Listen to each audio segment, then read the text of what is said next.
అయింది. ఇప్పుడే మిత్రులందరూ మాట్లాడారు.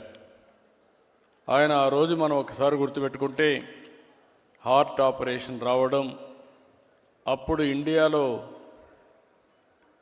మంచి వైద్యులు కూడా లేకుండా పోవడం, అందుకే అమెరికాకి వెళ్ళి అక్కడ ఆపరేషన్ చేసుకొని తిరిగి వచ్చారు. తిరిగి వచ్చి మనం అందరం ఆనందంలో ఉంటే ఆ రోజే కుట్రకు తెరదీశారు. అయితే ఆ రోజు నాకు బాగా జ్ఞాపకం, ఇప్పుడు చాలామంది గుర్తు చేశారు. ఇంద్రసేనారెడ్డి గారు కూడా గుర్తు చేశారు. అదే మరి బుచ్చయ్య చౌదరి గారు కూడా చెప్పారు.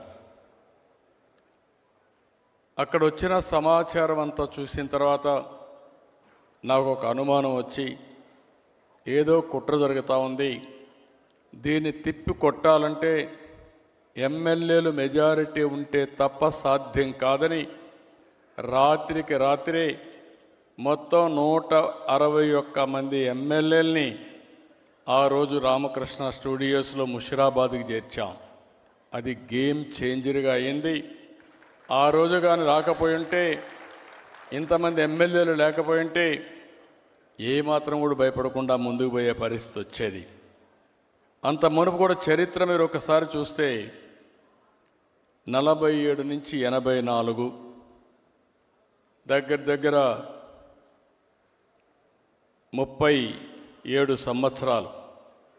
37 సంవత్సరాల్లో 26 ప్రభుత్వాల్ని పడగొట్టారు. 18 నెలలకు ఒక్కొక్క ప్రభుత్వం పోయింది. కానీ ఈ మహాపోరాటంలో గెలిచింది ఒకే ఒక వ్యక్తి, అది నందమూరి తారక రామారావు గారు.